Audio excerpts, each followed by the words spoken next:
नमस्कार साथियों। आज की कहानी कुछ खास होने वाली है। यह एक मोटिवेशनल कहानी है। बहुत से इंसान अपने भाग्य के सहारे जीवन में बैठे रह जाते हैं और कुछ नहीं कर पाते हैं। वहीं कुछ इंसान अच्छे कर्म करके बुलंदियों के शिखर छू लेते हैं। तो आइए जानते हैं कर्म और भाग्य के इस खेल को।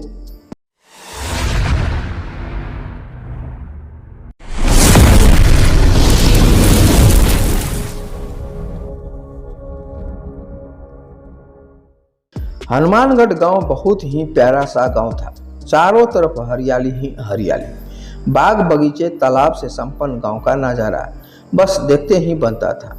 उसी गांव से सटे एक लंबी नदी बहती थी। उसी नदी से सटे एक बहुत बड़ा जलाशय भी था।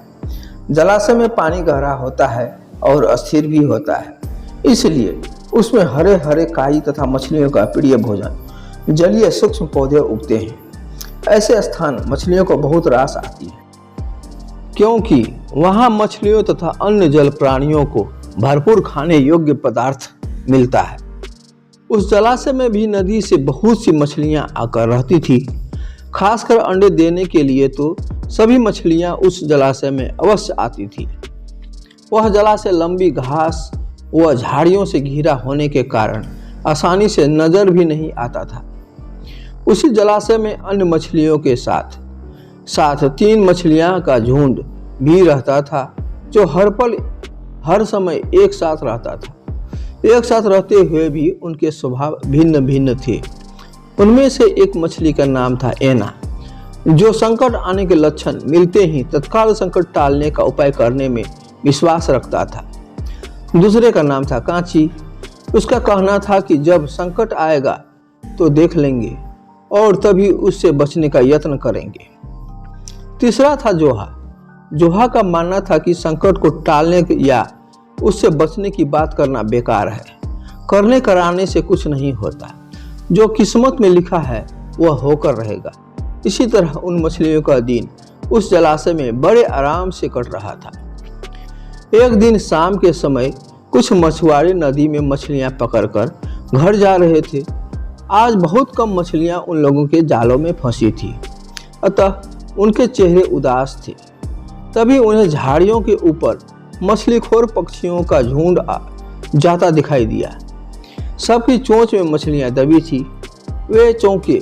एक ने अनुमान लगाकर कहा, दोस्तों, लगता है झाड़ियों के पीछे नदी से जुड़ा कोई जलाशय है जहां बहुत सारी मछलियां पल बढ़ रही है, और लगता है उसी जलाशय से सारे पंछी अपनी अपनी चोंच में मछलियां दबाकर जा रही है। हमें भी इस जलाशय को एक बार देखना चाहिए।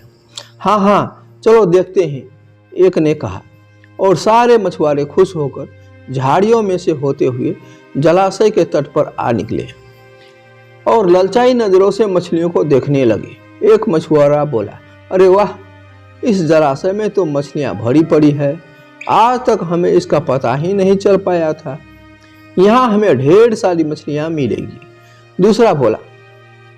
तीसरे ने कहा, आज तो शाम घिरने वाली है, कल सुबह ही आकर यहाँ जाल डालेंगे।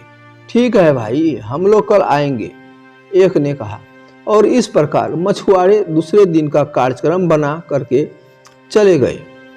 तीनों मछलियों ने मछुआरे की बात सुन ली थी। ऐना नाम के मछली ने कहा, साथियों, तुमने मछुआरे की बात सुन ली।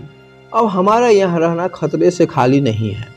खतरे की सूचना हमें मिल गई है। समय रहते अपनी अपनी जान बचाने का उपाय करना चाहिए। मैं तो अभी ही इस जलाशय को छोड़कर नहर के रास्ते नदी में जा रहा हूँ।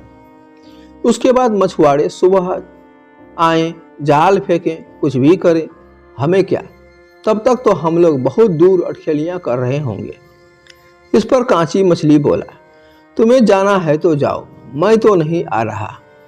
अभी खतरा आया कहाँ है जो इतना घबराने की जरूरत है। हो सकता है संकट आए ही न।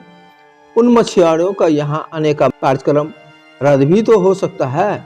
हो सकता है रात को उनके जाल को चूहे कुतर जाएं, या हो सकता है उनकी बस्ती में आग लग जाए, भूचाल आ जाए और उनके गांव को नष्ट कर दे, या रात को मूसलाधार वर्षा आ जाए।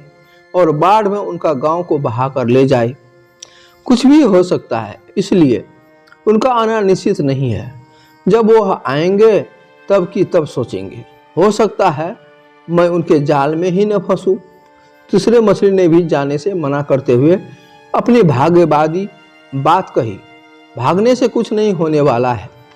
अगर मरना ही लिखा हुआ है तो कहीं भी मर सकते हैं। मछुआरों को आना है तो वह आएंगे ही, हमें जाल में फंसना होगा तो हम फंसेंगे ही। किस्मत में अगर मरना ही लिखा है तो क्या किया जा सकता है। इस प्रकार ऐना तो उसी समय वहां से चला गया। कांची और जोहा उसी जलाशय में रह गया। सुबह हुई तो कुछ मछुआरे अपने जाल को लेकर आए और लगे जलाशय में जाल फेंकने और मछलियां पकड़ने। कांची संकट को सामने आए देखा तो लगे जान बचाने के उपाय सोचने। अब उसका दिमाग तेजी से काम करने लग गया। आसपास छिपने के लिए कोई खोखली जगह भी नहीं थी। तभी उसे याद आया कि उस जलाशय में काफी दिनों से एक मरे हुए सियार की लाश तैरती रही है। वह उसके बचाव के काम आ सकती है। जल्दी ही उसे वह लाश मिल भी गई।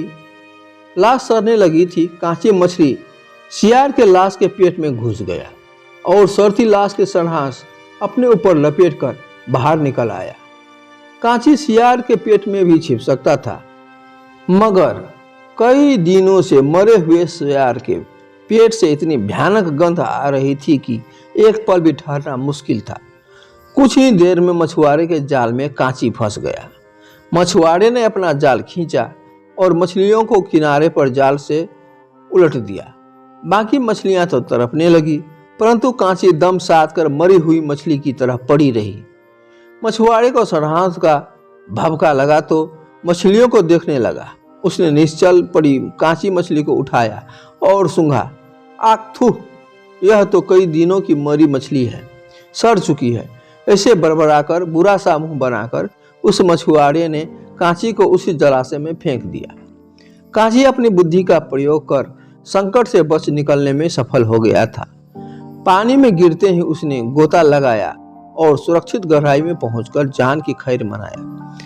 जोहा मछली भी दूसरे मछुआरे के जाल में फंस गया था और एक टोकरे में डाल दिया गया था। भाग्य के भरोसे बैठे रहने वाले जोहा ने उसी टोकरी में अन्य मछलियों की तरह तरफ तरफ कर प्राण त्याग दिए। दोस्तों, भाग्य भी उन्हीं का साथ देता है जो कर्म में विश्वास रखते हैं और कर्म को प्रधान मानते हैं। भाग्य के भरोसे हाथ पर हाथ रखकर बैठे रहने वाले का एक दिन विनाश होना निश्चित है। वीडियो अच्छी लगी तो इसे लाइक, शेयर, कमेंट अवश्य करने का कष्ट करेंगे और आगे भी इसी तरह के या इससे भी अच्छी वीडियो देखने के लिए अपने इस नए चैनल को अभी सब्सक्राइब कर लें, जिससे चैनल पर अगला वीडियो अपलोड होते ही उसका नोटिफिकेशन सबसे पहले आपको मिल सके।